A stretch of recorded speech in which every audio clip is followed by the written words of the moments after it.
Today we're going to be delving deep into the false skin story that I created. And we're going to be talking about Svetozar, the main character of the story.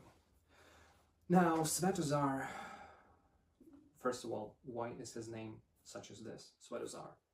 Now, in Russian, Svet is light, and Zar is coming from a word, озарение. Озарение is enlightenment.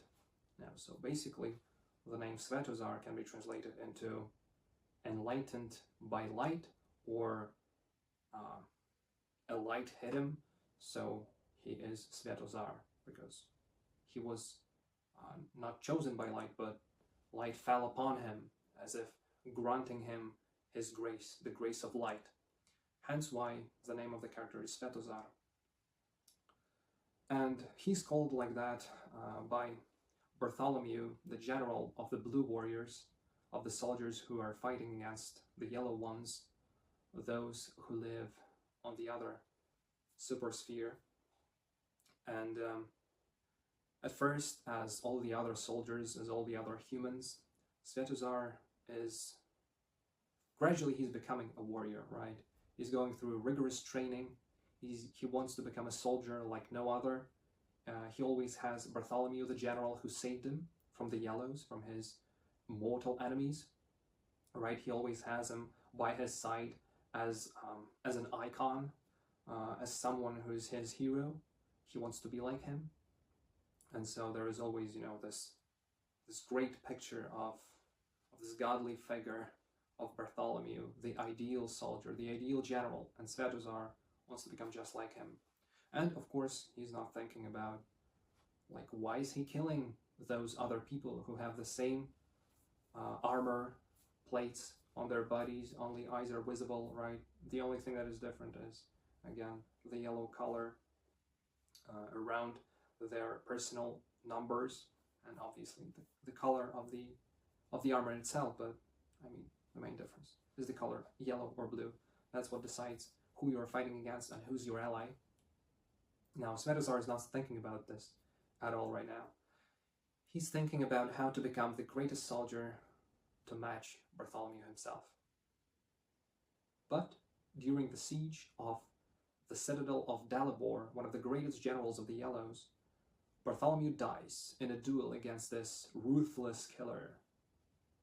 And so Svetozar actually sees it. And he, already being a proficient sniper, he gets a jetpack, flies right on top of the citadel, on top of one of the bridges of the citadel, faces off against Dalibor. And during this battle, he uses the weapon that was given to him by his mentor Bartholomew, the little knife that was actually just a trinket for luck that Bartholomew gave him, because you can't really do anything with a knife against an enemy who's armed with a laser rifle. But Svetozar was the one who uncovered the real power behind this knife, the power behind the unlimited, infinite beam of light, of this turquoise light that can cut through anything and seemingly goes as high as the sky itself. Thus he called it the Infinity Blade.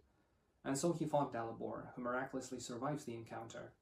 And then Svetozar is taken back because the Blues are winning the battle, the citadels are already breaking because of the knife cutting through it, the beam of the knife, obviously. And so the world of Svetozar changes. He now no longer has any icon to look upon. He is alone, basically. And the only thing that he wants is to avenge his fallen general. And that's what he wants for quite a significant period of time, when he continues to ruthlessly kill his enemies in pursuit of Dalibor. And when the battle on the volcano ensues, he goes there to fight Dalibor and to avenge his master. Now, in time, when he finds the Book of Principle, something clicks inside him. Not at first. At first he's looking at the book, he's thinking this is some kind of yellow nonsense. But then, gradually, things start to change, especially when he takes Svoboda into captivity and starts to question her, starts to get more interested in the Yellows themselves through Svoboda, learning the language and reading the Book of Principle. And this is the time when a change happens in Svetozar. He becomes interested in something other than war. He becomes interested in history and in information about the world overall, and about the other side, the side of yellows.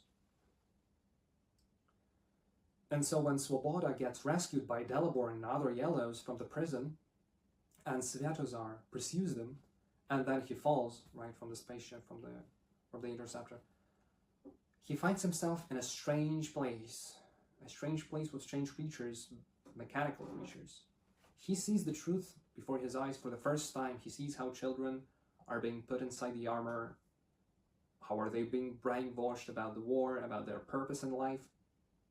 And he sees the mother, the one who gives birth to all those human beings.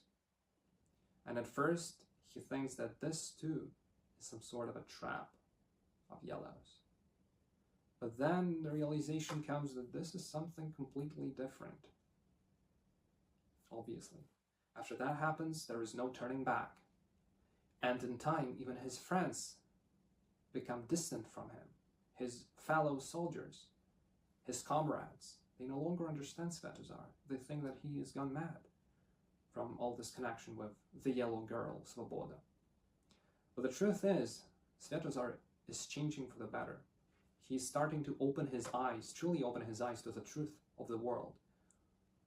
And so, in time again, joining forces with Svoboda, he travels to the same, well, all factories are kind of the same, but I mean, they're similar, but located in different parts of the superspheres. You know, the factories, the places where those androids are putting the armor on top of the human bodies, of the human child's bodies, children's bodies, right? And so, after Svoboda and Svetozar get their armor off from them, they start to feel their bodies for the first time, their real skin.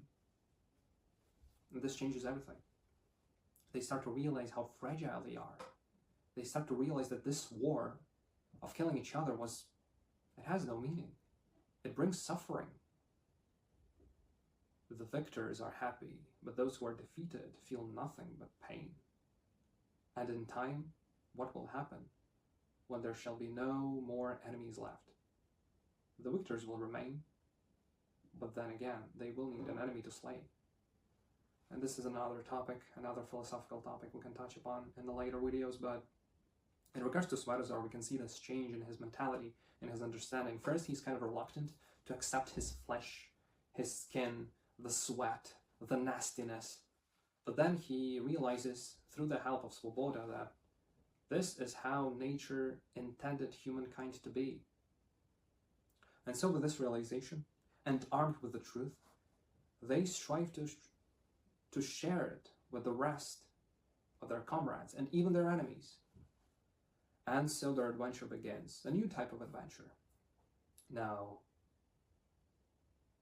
the yellows, one of them, named Vsevolod, the one who was quite a bit smarter than Dalibor, not probably as fierce of a fighter, but he took his armor as well. He took it off and realized there was some potential to it.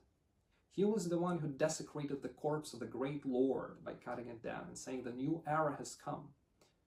And so some join him, some oppose him, and the great battle of generals begins, that being Vsevolod and Dalibor, those who have stripped themselves of the old bio-armor and those who remain loyal to the old principle. Now this is an internecine war in the yellows ranks, right? Svetozar, you may think he has nothing to do with it, but you're wrong. All of the characters who have taken off their bio-armor, they have realized the sacred truth.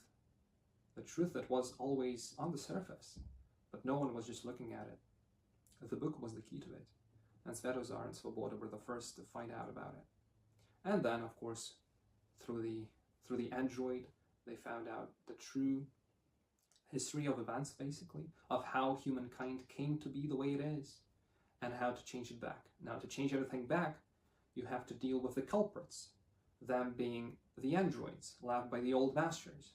Now, to defeat them, this just numerical superior enemy, you have to get allies. And now then, Svetozar has to prove to others that he is not some kind of alien.